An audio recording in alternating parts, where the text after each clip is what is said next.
大家好。首先呢，我知道大家都是从亚洲各地来的伙伴，还有台湾的伙伴，对不对？所以如果我请你们闭上眼睛，你们一定会做。来，闭上眼睛。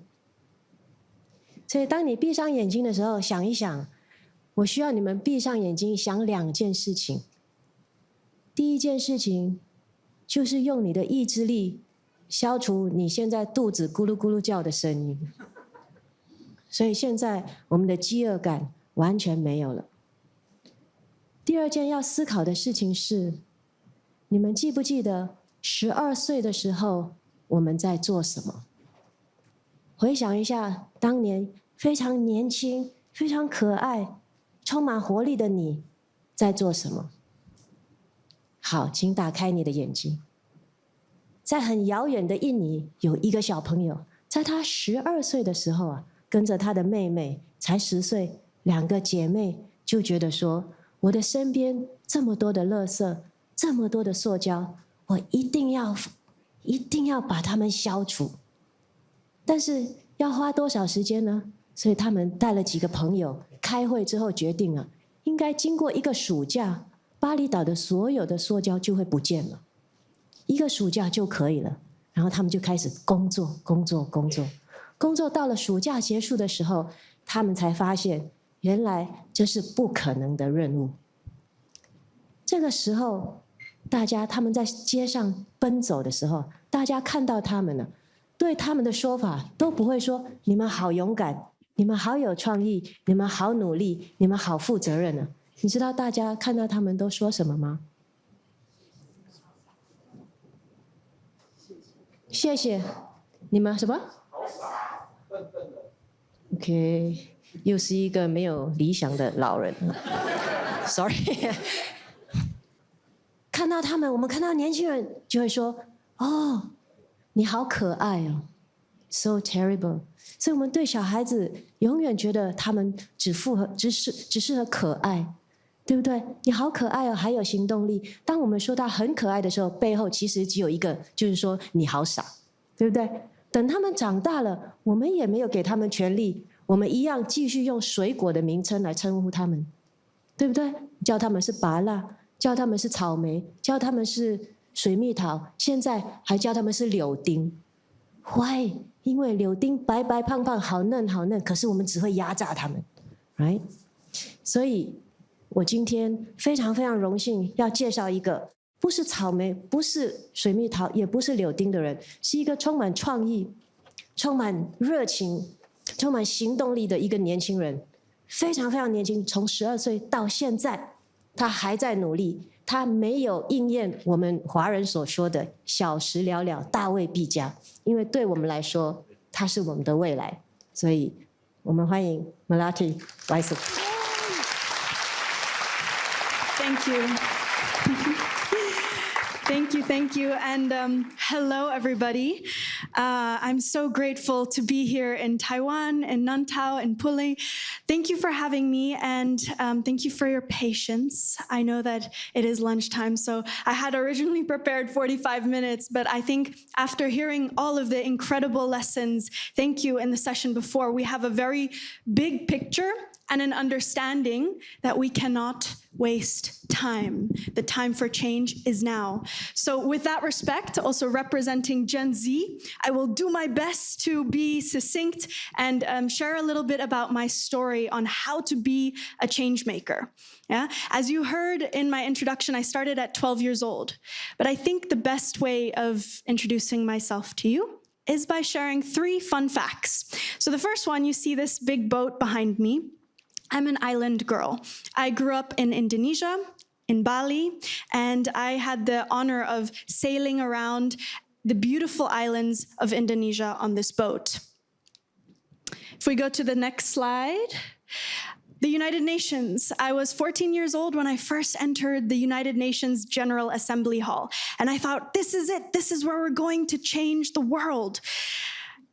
And then we still had to do a lot of work after that. And I'll tell you more about the lessons in a moment. 2 people that I met in my life that changed the way I see leadership and how we can take action is here, a back-to-back with President Barack Obama. Actually, 1 year ago exactly, I was opening for him in the Ziggo Dome in Amsterdam in front of 9,000 people. So a year ago today, I'm very honored that today you are my audience. And the second person that I met that changed my life on leadership and what it means to take action is meeting with Dr. Jane Goodall, an incredible change maker who has a track record of real impact and making a difference in the world. So 23 years ago, when I was born, the world population was around 6 billion people. And we heard it in the presentation before. Science is telling us that the world is going through so many changes that it is predicted soon we will have too many people to create a harmony and a balance with the natural world. So I simply wanted to ask ourselves, if we look at how we are using the resources today, science tells us that we need around 1.7 planets. But we do not have 1.7 planets, do we? No. So we have only one planet. And when my sister and I were 10 and 12 years old, we asked ourselves the simple question, who is taking care of our planet? And what can we do? Because when we learn about the facts, when we hear the scientists telling us the truth about the destruction of our planet, it can feel overwhelming. But as we heard in the last session, we have to be awakened. How can we be awakened? It starts with inspiration. And growing up on the island of Bali, it's a beautiful place. Has anybody ever been to Bali before?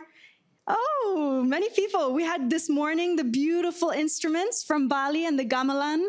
It was a real joy for me to see that this morning. But we see the nature in Bali is beautiful. So that was my inspiration. That was my motivation to protect and do better for Bali, the island of gods, as we call it. Bali, the place with the most beautiful, with the temples, all of these beautiful cultures and ceremonies. We see as well Bali, the beautiful island with the ocean and the beaches. But we also had a very strong reality. Bali, the beautiful, or Bali, the plastic, drowning island. And when we were 10 and 12 years old, the question for change is very simple. We had to choose. Which Bali did we want? The Bali on this side or the Bali on this side? What do you think we chose? Well, we decided that we wanted to protect what we love the most. And I'll ask everybody to sit up straight in their chairs and join me in taking a deep breath in on the count of 3, okay? So all the way up there in the top as well, sit up straight and wait for my count as we take a deep breath in on the count of 3. 1, 2, 3, take a deep breath in. And out. Lunch is almost here. Take another deep breath in and out. Why did I just ask you to take a deep breath? Good question. It's a strong reminder that 70% of the oxygen we breathe comes from the ocean.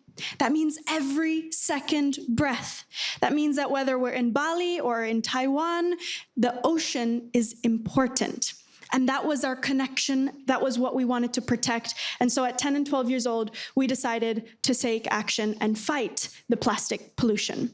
Here's a quick video that shows you the energy of what we were like at 10 and 12 years old.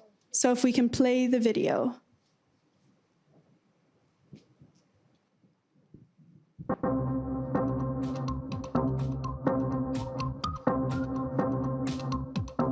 Let's stop the cries of Mother Nature. Hello, future. That's us. That's you. Where are you? We need action, and time is ticking. Tick, tock, tick, tock. Where are you? Where are you? This was a calling to the rest of humanity, to every single person, no matter the age and no matter where they came from. Where are you and what can we do to take action? In Bali, our vision was clear. There were a lot of plastic pollution to look at, right? Think about the plastic straws, the plastic bottles, the plastic caps and cups, and then the plastic bags. The first lesson we learned is to have that clear vision. What is your goal? For us, we knew that if we could say bye-bye to plastic bags and lead by example, many more people could follow us. And besides, 40 other countries have a track record. They have shown that banning single-use plastic bags is possible. So we thought, come on, Bali, come on, Indonesia, we can do it too. So the rest, as they say, is history. We started Bye Bye Plastic Bags without a business plan, without a marketing strategy, and no budget at all. But what we did have, again, was lesson number 1. Be focused, be specific, have your clear end goal. Our mission was in our name. The second lesson that we learned, when you think about how can we be a change maker, how can we push forward for social innovation, it's team. We know that we cannot create change by ourselves. We heard it from the speakers earlier this morning as well. We have to move from a narrative of competition to collaboration. This can only happen when we work with like-minded. Here in this room, there are many, but also with different industry, business leaders, government leaders. It has to happen on all levels of change. And our youth team was always very creative. We hosted fashion shows with dresses from plastic to get the attention of people, to get that inspiration happening. We hosted beach cleanups. We gave educational workshops. And then we quickly grew all around the world with teams from all around the world in different countries. Young people were the ones who reached out and said, hey, if you can do it in Bali, I can do it too. This is the next important lesson. Role models. It's important to see the change. If you cannot see it, if you cannot imagine it, it is hard for us to become it. And here in Taiwan, the good news is we have a Bye Bye Plastic Bags team here. So if you're interested in getting involved with the team here locally in the ground, incredible young change makers right here in Taiwan, please take a photo and reach out to them through their email. But our goal, making our island home of Bali plastic bag free, it took so long. At the beginning, we thought it would be simple, right? It's one single-use plastic item. Why does it take so long? Like we know, we're running out of time. So 5 years later, and we still didn't see that policy change. But together with our team, with the collaborations, we finally, drum roll please, saw the ban on single-use plastic bags, straws, and styrofoam. I think there's a video here that's playing of the question we asked. Impossible? No way. This law will be signed by the government if we get a petition signed with 1 million signatures. We think we can do it. They can do it. So you can do it. Let's work together and make this all possible by the 1st of January, 2015. And we were so small and so naive because we didn't understand the complexities of getting that change possible, but we knew already then that we had to work together. And finally, the ban on single-use plastic bags, straws, and styrofoam finally came into place. So yes, we did it. We saw the power of people coming together to create policy change. That is the scalable change that we need to see. But it's still one single-use plastic item. What about all the rest? So this is just the beginning. And I realized very early on that there was a world of young people doing incredible projects in different areas. And I'll skip this part just for the sake of time. But this is a film, Bigger Than Us, of a movie I filmed when I was 18 years old, traveling around the world. Meeting other young people about focusing on child marriages, focusing on freedom of speech, and focusing on all these different environmental issues as well. And I learned very early on that there are many young people taking action. Think for a moment, how many change makers do you know? Show of hands if you have heard of Greta Thunberg. Raise your hands higher so I can see it up here. Okay, and keep your hand up if you've ever heard of Rafid Shidki. And what about if you've heard of Mohammed Al-Junde? Have you ever heard about Renee Silva? Take a look around the room. Not many people put their hands up. So where are these change makers? Where are our role models and how can we find them? Because like I said, lesson number 3 was role models and the importance of seeing these young people, seeing people who take action and learning from them. In my 10 years of creating change, when I was 12 years old to today being 23, I've learned and I've met many students around the world. I've spoken to over 1.5 million people face to face. I had the honor of being here in Taiwan in 2018. And let me tell you something. It didn't matter anymore in which classroom or in which country I was in. I always got the same question from other students who hear our story. They ask straight away, how can I do what you do? This is where we see our generation hungry for the knowledge to take action. And that's where we've created a platform called Youthtopia that answers all of these questions. How do you create a team? How do you get better at your public speaking skills? How do you network? How do you create a business plan? How do you convince government to really create that change? Focusing on, of course, the 17 Sustainable Development Goals that have to be achieved by 2030 if we want a just and sustainable transitioning. Focusing on all different topics from planet, people, and prosperity. This is our learning platform, and I really would encourage and invite you all to take a look at the Youthtopia learning platform. It's entirely free and hosts over 150 programs. I'll share here a quick trailer with you that shares how the programs actually look like on the Youthtopia learning platform. Hi there. Hi. Hello, and this Is your Youthtopia Masterclass.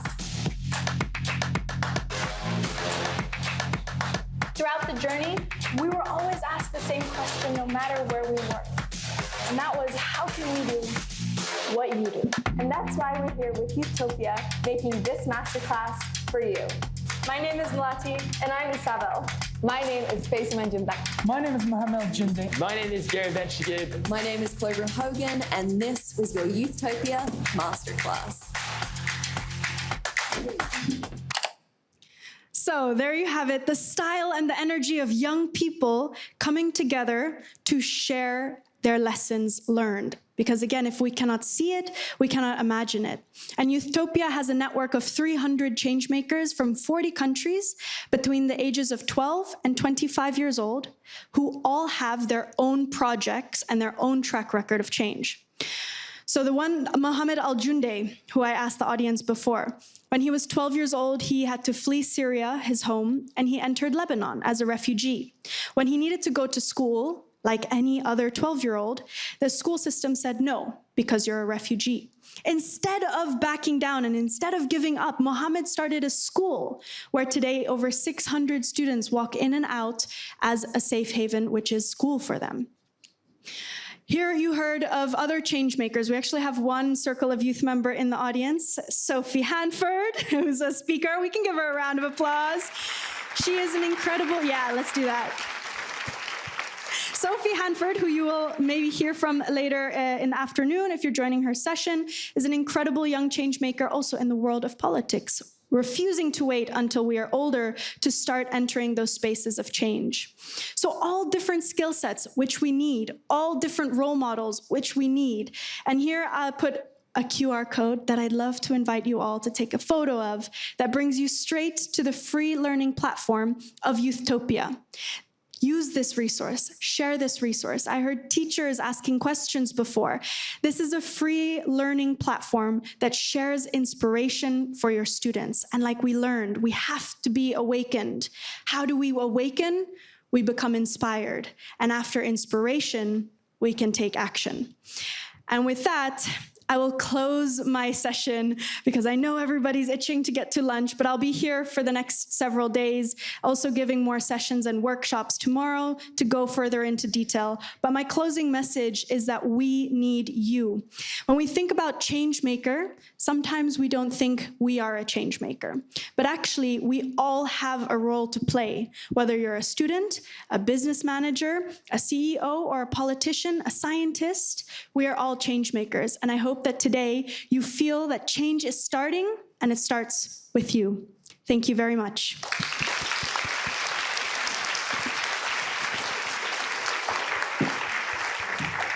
我们还是开放几个问题，可以问这个难得的机会，可以问一下Melati问题。Which one first? Ah, there. But you're so far away. Don't jump. No, we can hear you. Don't.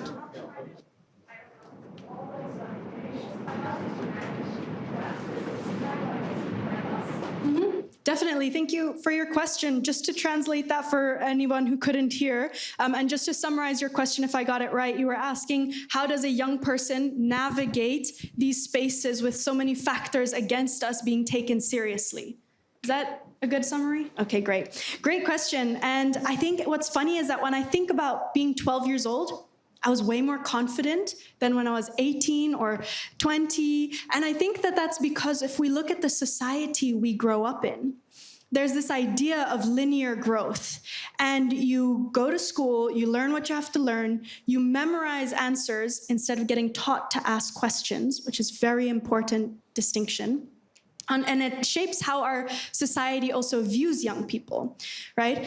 But actually, especially in the world that we are living in with so many changes, it is our reality. It's a lived experience, what we grow up with. And I think for Gen Z, that reality is so strongly climate change. We are one of the generations that are experiencing it almost on a daily basis, especially in the global South.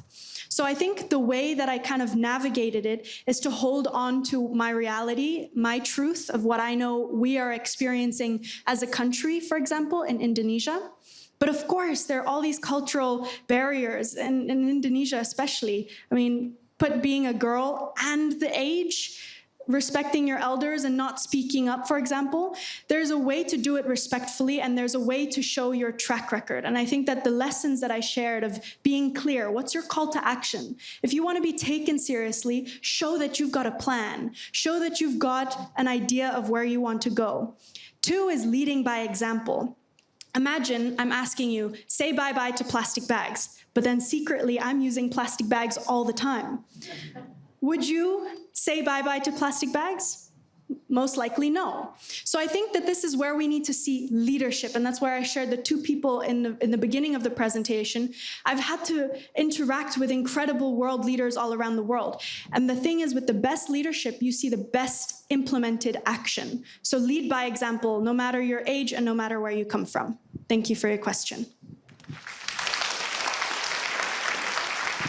刚才您是有问题要问吗？刚才你有举手。Yep.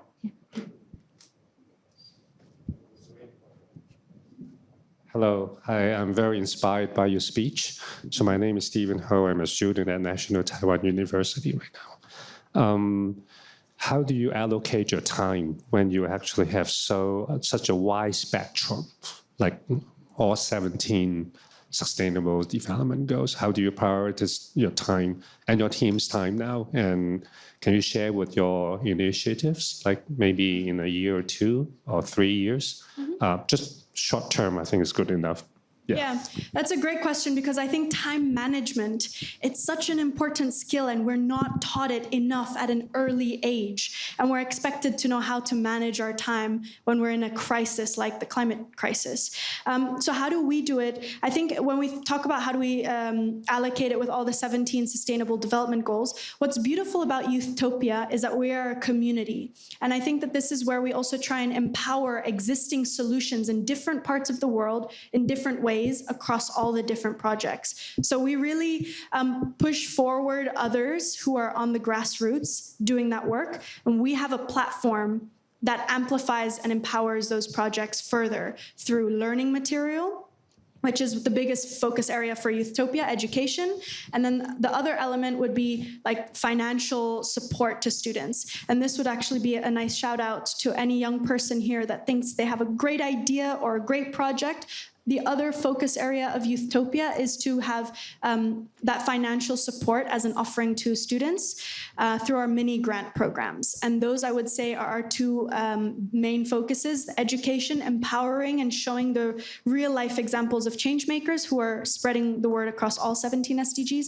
And the second one would be the financial support to say, okay, you have a good idea, you have a good project, scale. Because I think that's where our focus and attention is mostly on. How do we accelerate change? Because we don't have time to waste. but not one organization or one person can also create this change. So it's about creating an ecosystem that supports all of the existing technologies, all of the existing innovation that is already here at our fingertips. And we know we can't wait for political leadership within the current systems because it's happening far too slowly. Thank you. Thank you, Melati. Thank you. Did you want to add to that? I saw you were... He's got no microphone now. I'll continue the conversation with you afterwards. Yeah, okay, perfect. So I think I see that you want to ask questions, but maybe one more question. 最后一个问题，一个就好了。哪一个？ Hi, my name is Niven from KPMG. It's a very inspiring speech. Just to follow Steve's question, I think I no question, but I just would like to echo one initiative. You create an initiative, promote the Youth-topia. I think the audience are over 60 years old. Then we gotta initiate one Age Angel-topia. Okay? Thank you very much. Thank you, and that's a great addition. Probably something that I can quickly touch on.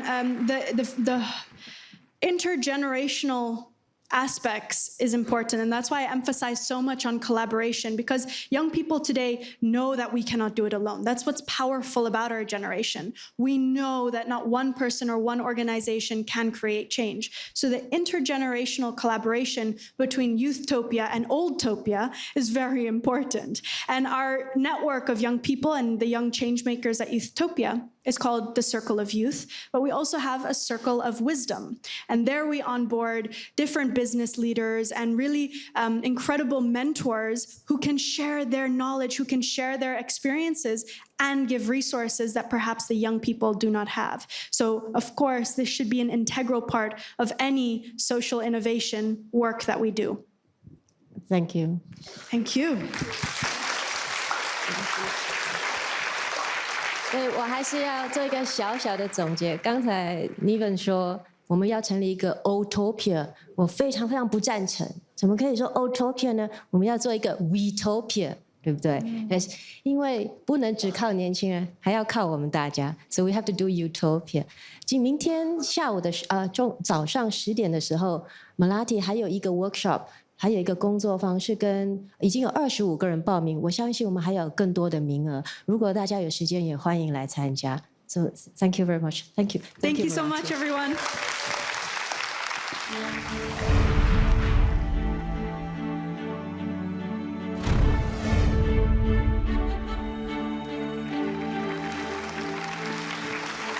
A very good afternoon and namaste to everybody. I'm Namrata Bali from Self-Employed Women Association, also known as SEVA. In many Indian languages, SEVA means to serve. So it's just by chance, but it was named like this 52 years back.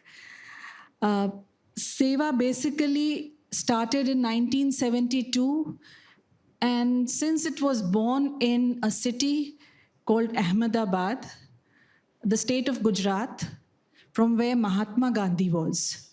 So it inculcated the values of Gandhi, which are basically communal harmony, self-reliance, and understanding the most vulnerable, to bringing the vulnerable to the forefront. So we organize women in the informal economy. In India, India has a different picture everywhere, but let me tell you, the informal economy in India is 93%. And when I say informal, it means those people who work in contract work, who have no fixed wages, no social security, no food security, and no bonuses or provident funds or whatever you say, the legal applications. So we organize women in the informal sector, and we organize them in democratic structures. So since we were born in 1972, our founders found the union approach the most adaptable. So we were registered as a union first. It's one of the largest primary trade unions of women in the informal sector. It's not like a typical trade union, because very soon we realized that when you're very vulnerable, some of the trade union tactics does not work. So we are a joint organization which struggles as a union, but which develops as cooperatives. So it's union and cooperatives working together. Now, what my presentation today is going to be is about IASCW, which was initiated by SEWA. It's called the Indian Academy for Self-Employed Women. It's their own training center, which was started in 1990. And it's here where the women, they become the managers, the owners, and the decision makers of their own organization.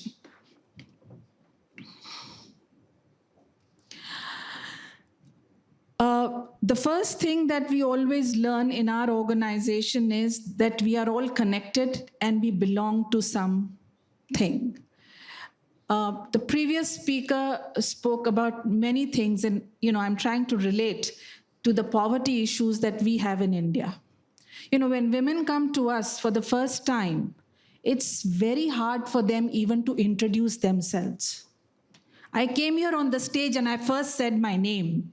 But for a person who comes from those marginalized sectors to say, I am so-and-so, I work in this sector and I live here, it's hard.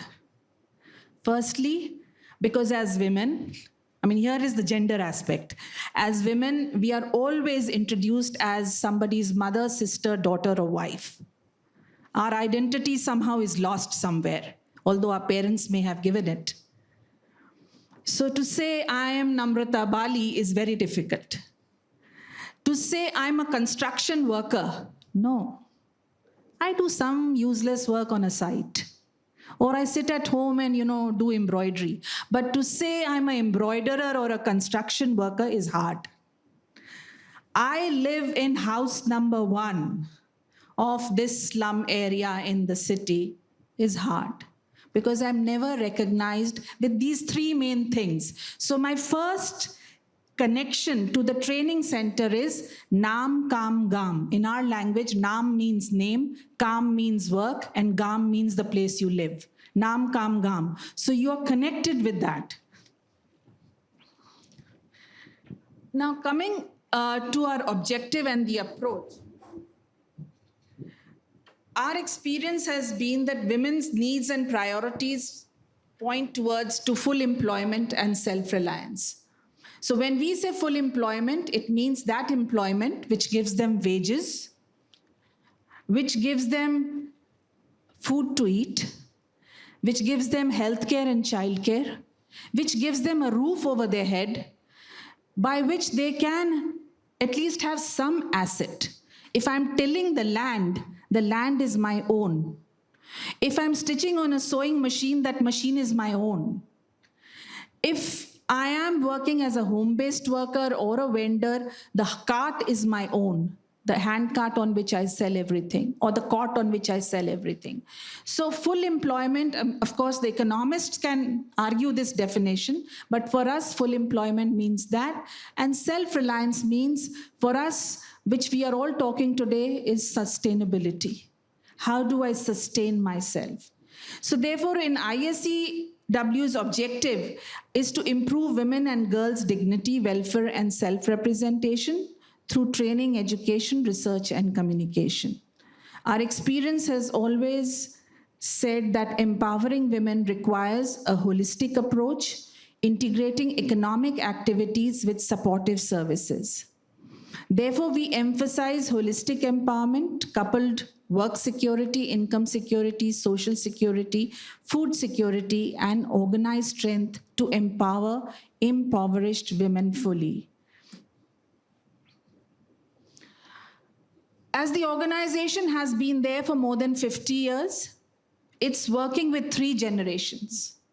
We have the elderly, we have the middle-aged, and we have our young daughters. So it's working across 3 generations, and I'm sure with people who are sitting here, we know that when you're working with different generations, the aspirations, the work is always different. The thoughts are always different. The mindsets are always different. Till now, we have reached more than 500,000 women, 2.5 million families, community members through trainings, conducted 360 research studies, resulting in 300 publications with various organizations, produced 515 films on working class issues.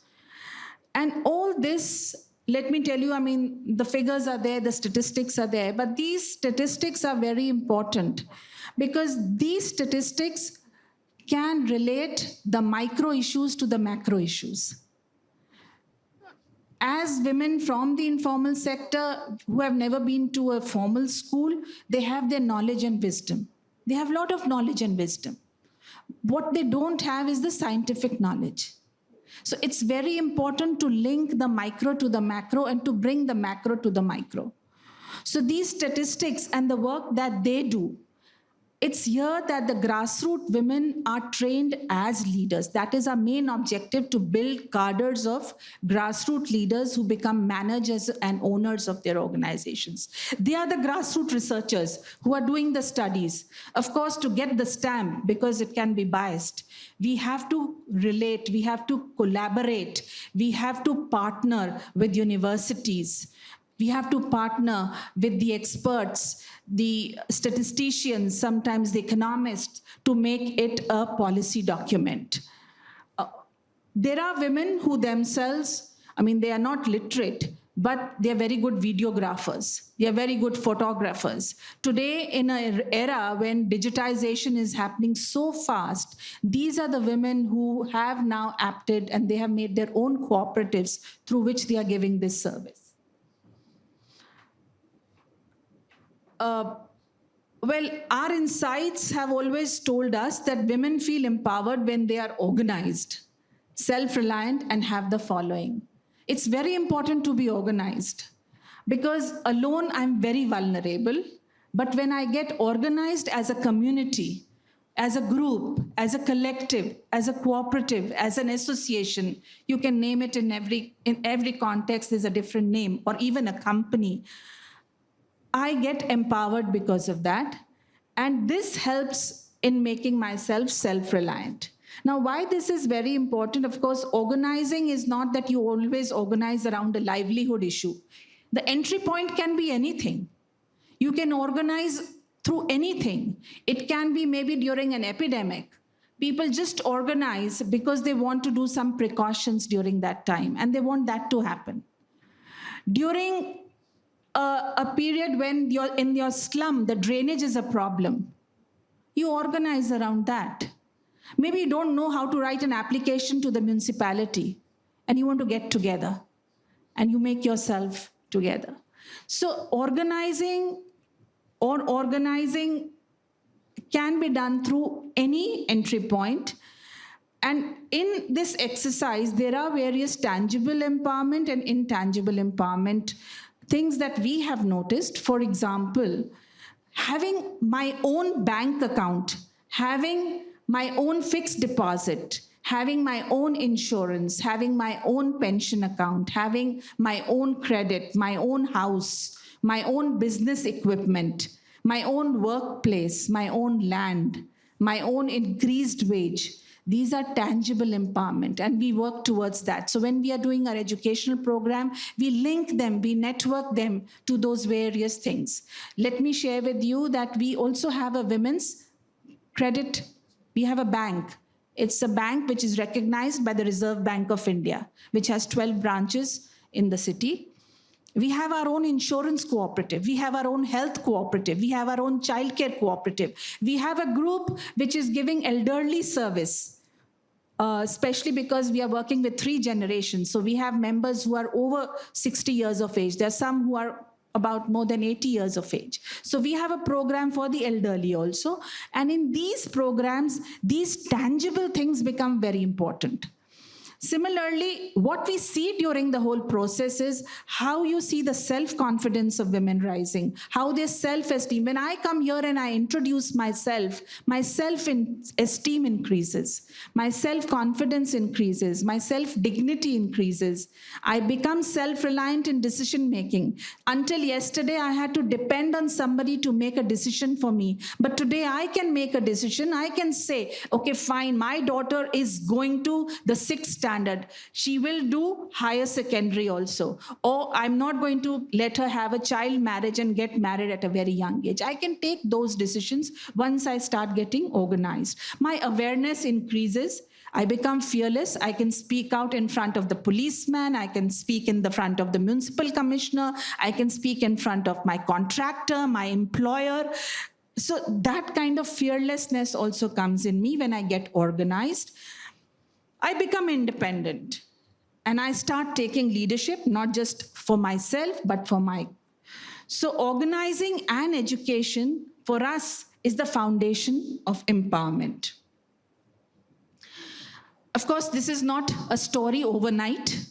It has gone through many ups and downs. You take one step forward and you have to come back 10 steps. So there are many constraints in the society that we are working. We work with different religion and different ethnic groups. You know, we have Hindus, Muslims, Christians, you name it. And in India, we have many systems of caste and other racial things. So we work with cultural barriers. We also work with very much pressure from the outside. Once you become a group, you start getting recognized. There is pressure coming from everywhere, from the neighborhood, from the councils, from the political side. There is pressure from outside.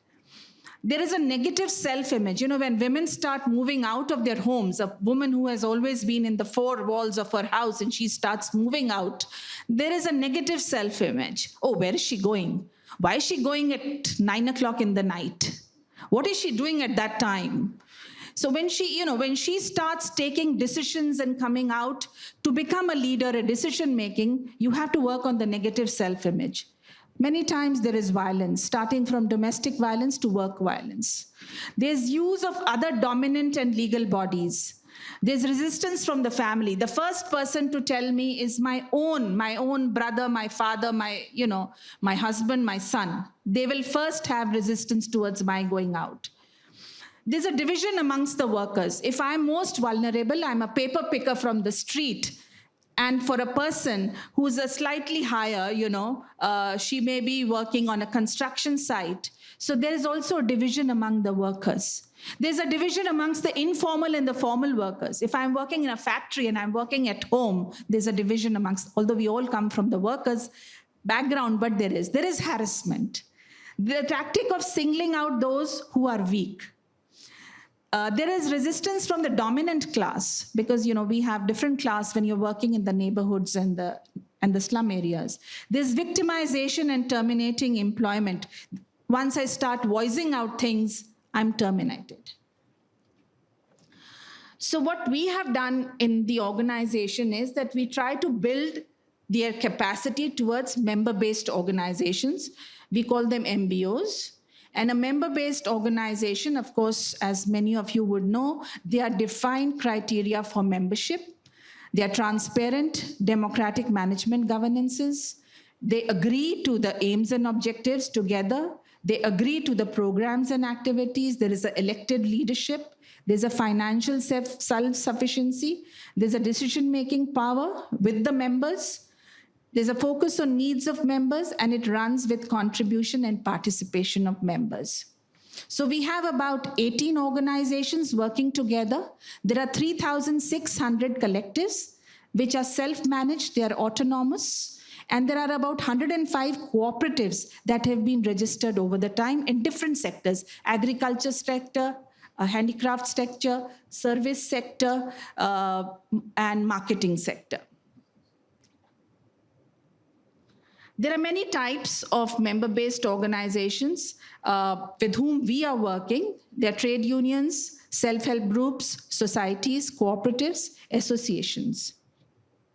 And the modules we do is depending on their needs.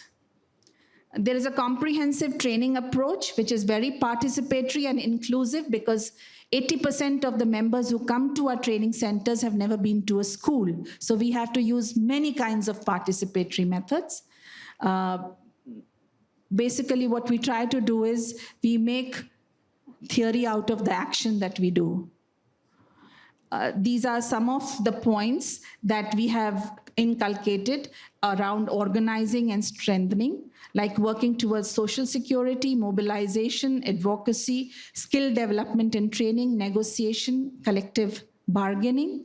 These are basically the points for organizing and strengthening. And the second point, which is again very important, is marketing and advocacy, in which we try to see that the members themselves have visibility and awareness, resource mobilization, scaling impact, legitimacy, credibility. That's why we try to organize them into a group which is legitimate and recognized by the mainstream and has a policy influence.